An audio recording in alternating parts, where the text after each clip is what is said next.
ઓલી સાખી છે ને, જો ઘડી જાય સત્સંગ में जीवन का फल सोई, एक घड़ी आधी आधी घड़ी आधी में पुनियाद, तुलसी संगत संत की कटे कोटि अपराध.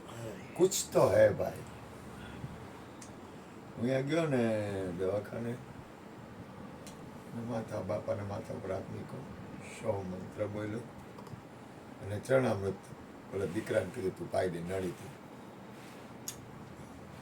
ત્યાં અભિનું ગ્રુપ થોડુંક કરી એક ભાઈ આવ્યા,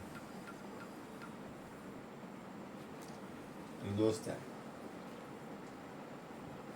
એટલે અભી મને કોફી પાયા વગર રહે નહીં, કોફી પીવા ગયો. એટલે કે મારા મોટા બાપુને કે આવું હતું ને કે બાપુ આવ્યા ને તો એને સારું થઈ ગયું, કે એનું જીવન આવી શકે.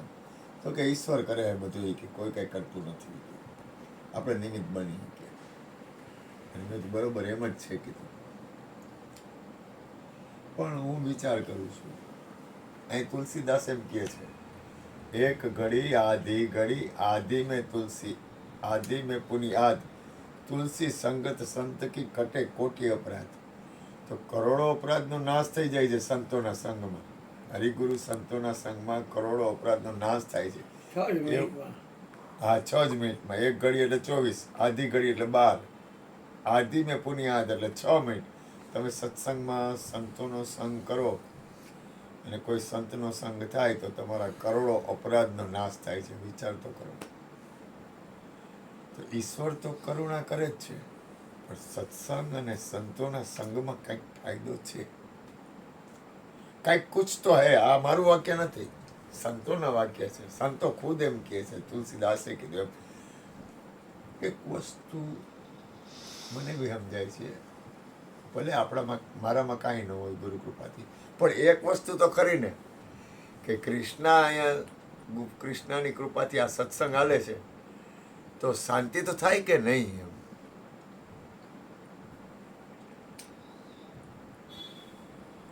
થાય કે નહીં? હે ભૂપેનભાઈ? થાય ને? થાય ને કે ન થાય? એટલે જેમ છે એમ જ કેજો કે ના ભાઈ અહીં શાંતિ ન થાય, એવું ન બને. થાય જ.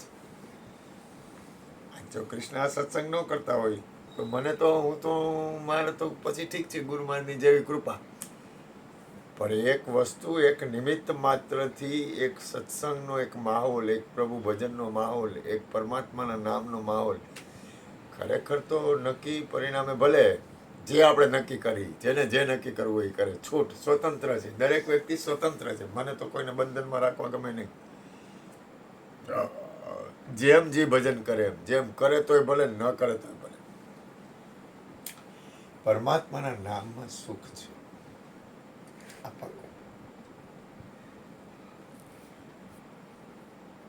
ભલે ઈશ્વર કરે છે, ઈશ્વરને આપણે કાંઈ ઓલું નથી કરવું.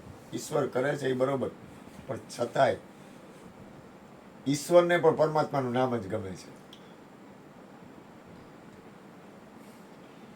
કૃષ્ણ ધૂન બોલાવડાવે, હરિભજન વિના સુખ શાંતિ નથી. અને હું તમને કહું, અંતર્યામી છે પરમાત્મા, એ અંતર્યામી છે તો એ અંતર્યામી પાછો આપણી અંદર છે, દરેકની અંદર છે. આખા વિશ્વમાં દરેક જગ્યાએ રજરજને કણે કણમાં એ અંતર્યામી છે. પણ એક અહીંયા માહોલ અને હું દવાખાને ગયો, અહીંયા માહોલ આખો થોડો ફરી જાય. અહીંયા દુઃખ, પીડા, સુખ, બીજું, ત્રીજું, મારા, તારા, બધું. ત્યારે અહીંયા કાંઈ રહેતું નથી.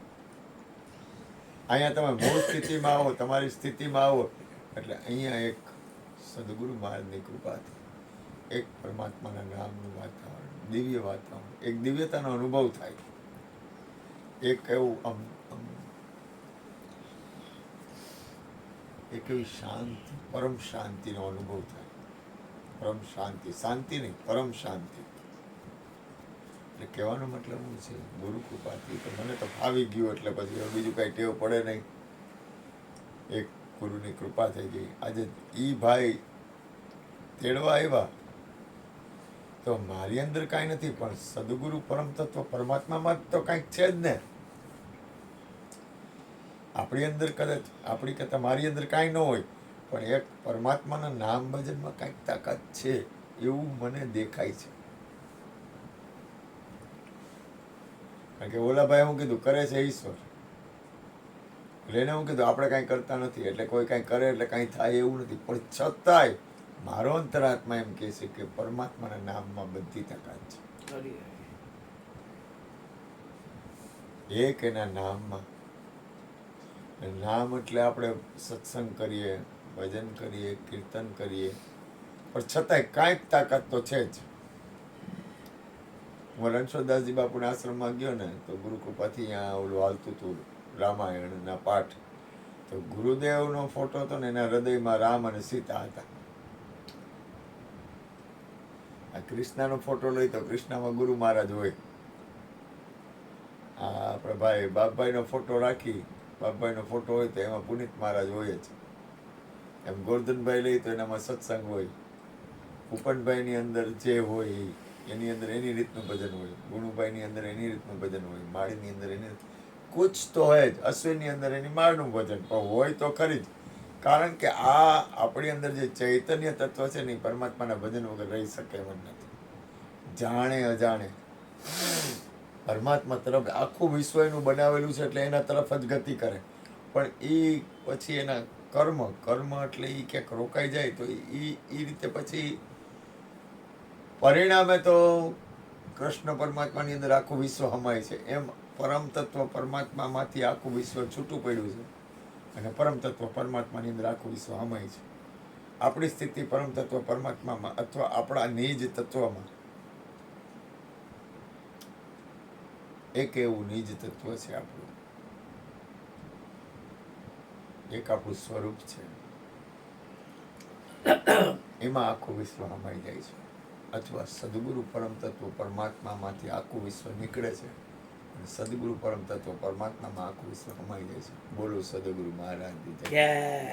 હાલો ગોર્ધન ભગવાન.